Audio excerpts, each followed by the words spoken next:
Hi, this is Joanne Hewins from LoveToCreate.typepad.com. I wanted to do a short video and talk to you about the alcohol blends technique. There are lots of videos out there that you can watch on this. I'm just going to give you my take.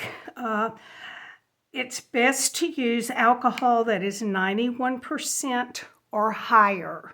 I found this one at Walmart. And then we're just going to use some blends. I'm only going to do one, but I'll show you some samples as soon as I finish the one.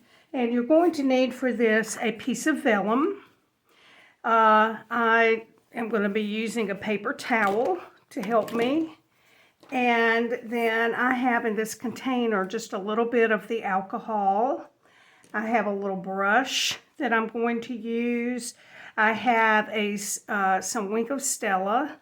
I also have a spritzer that has alcohol in it. I'm going to be showing you how to glue this to a piece of basic white. So you're going to need some basic white paper. And then we're going to use the adhesive sheet to glue one of these down. So if there's something I've missed, I'll just add that in as we go along. And I think I will show you a couple of finished products before we started. We did this technique with my team meeting this past Saturday, and I think they were happy with how everything went. And these were some samples that I had made already with them to show. So on this one, I used the blends, I believe, Night of Navy, Cinnamon Cider, and I think there is some Just Jade in there. And then I stamped on this using my Stamparatus and the Happiest of Birthday stamp set, this large set. Now I had to stamp it, I think I stamped it in the Night of Navy. I had to stamp it a lot of times to get it to show up really dark. And then this is going to kind of sit on the paper. You're going to have to allow it a long time to dry before you rub it to see if it's dry. This one I used the new, that's the wrong one, die set that is going to be in the celebration brochure. It's called Summer Shadows, and it also goes with the Shaded Summer stamp set. I should have brought that, but I didn't. That's in the annual catalog. So I used that to make the leaves on this. And I think that I used maybe crushed curry, Just Jade, or it may have been actually Shaded Spruce, and Blackberry Bliss on that.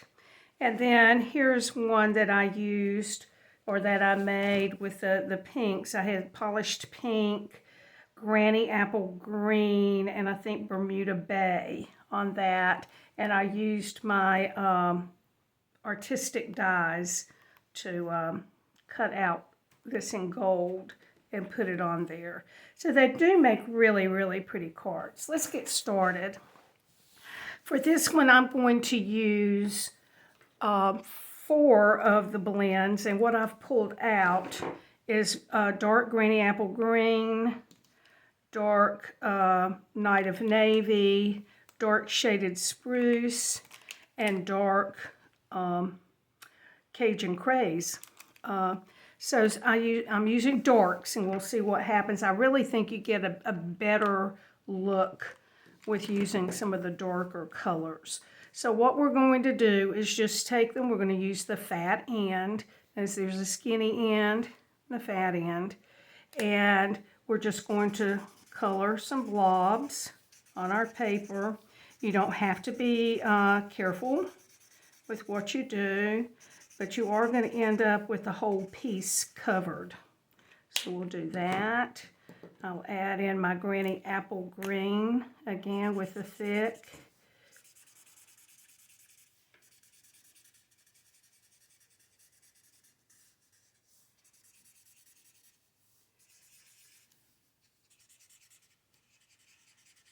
Okay. We'll add in some of the Night of Navy. Need to leave some room for my Cajun Craze down in there.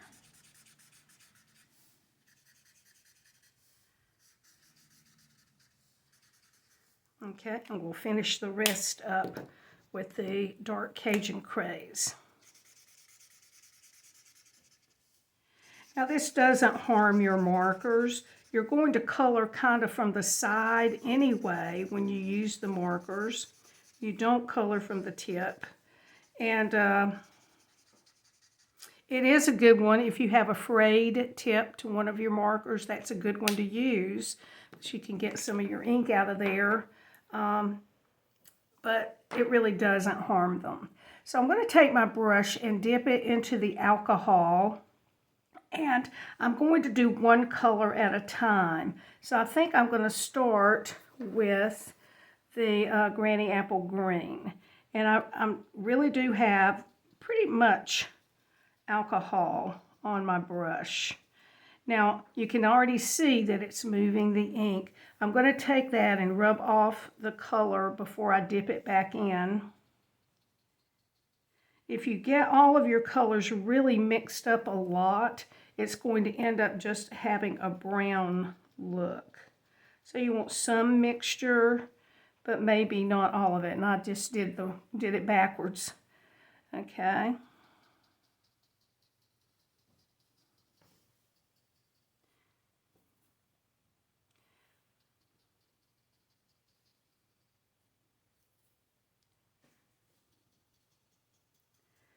Okay, so now I'm going to clean that, and we'll start with another color.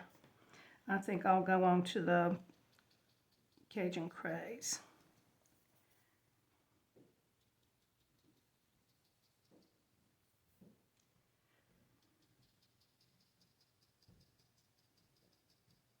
It's just pretty to see it as it moves on your paper.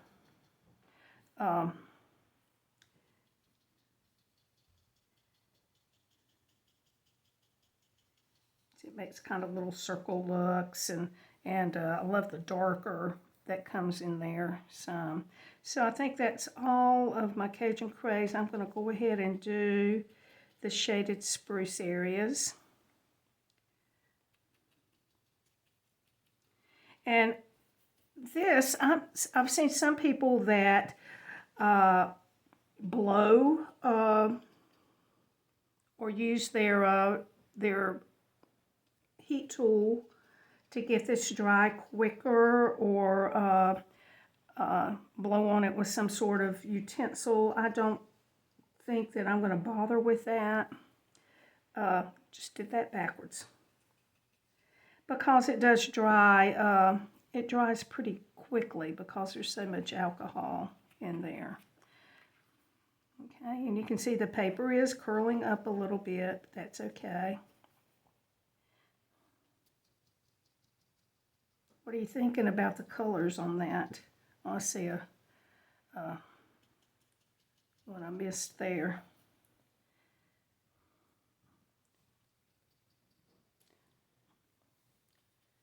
Okay, and because I colored for the most part, I cleaned my brush. My alcohol is relatively clear, and I can go ahead and use that on other projects.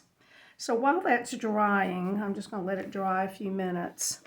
Now you could also, if you end up having a lot on the side, you can just kind of get some of that extra there on the edge. My paper is cut to the size of a card front, 4 1/4 by 5 1/2, and that's so that I can really go back and do some trimming on that. So while you're doing that, I'm going to show you some of the others that we did. This is one that I'm let me put it behind some white so it really shows up. This one is Calypso Coral, Papaya, Pale Papaya, and Cinnamon Cider. And isn't that beautiful? Just a nice fall thing. And we'll talk about what I've got added here in a few minutes. And then here's another sample that we did with Night of Navy and Shaded Spruce, and maybe, I'm not exactly sure, maybe a little Granny Apple, or one of the other greens. I'm sorry, I don't know exactly what we used. And then here is another one. I'm not a pink person, so this one's not my favorite, but this one has, maybe Positively Pink and Night of Navy. Okay, so let's go back and look at what we have here. And this is already mostly dry. I'm going to dab a little here on the side. And you can just kind of blow on it just a little, but it is kind of dry here.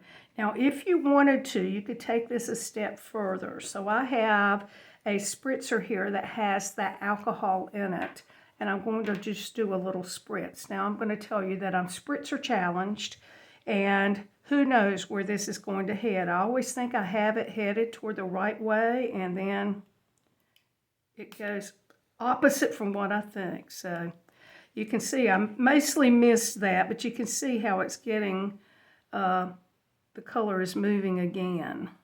So I'll try it again on there. So you can see all of that moving again and making yet again more different patterns on there. So that's really looking pretty.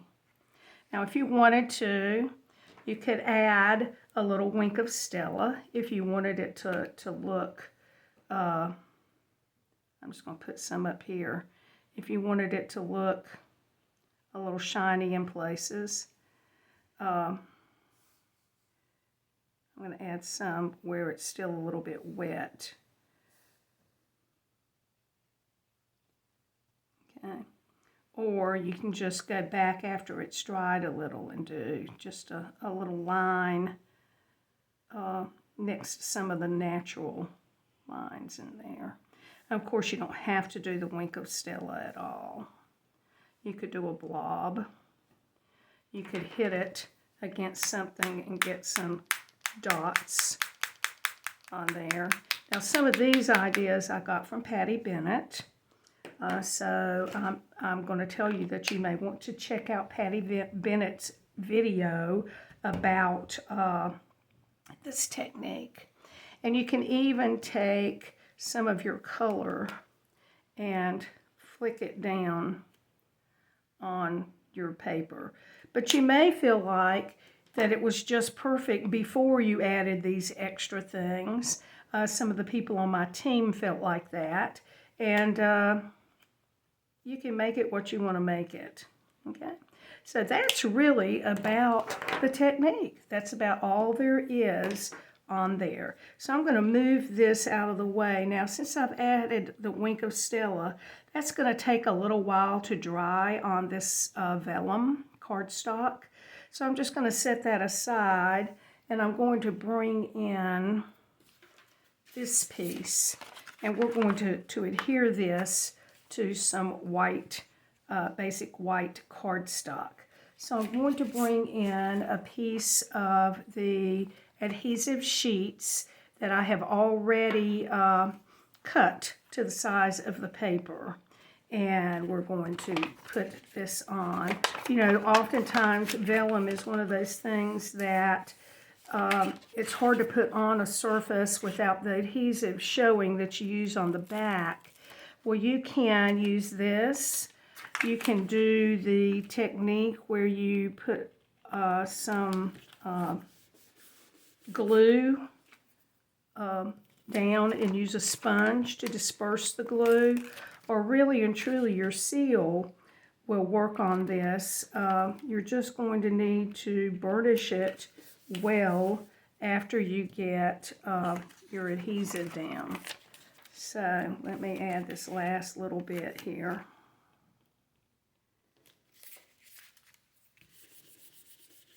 And so I'm going to turn it over and just burnish that good. with my bone folder. You can see you really can't tell that you've added adhesive to that at all. And then you're just going to pull that adhesive off. This backing, the sticky stays on there. Oops. And this does get on your fingers a little, the sticky. But that's okay, you can get it off. Okay, and so then I'm going to attempt to put this on the white.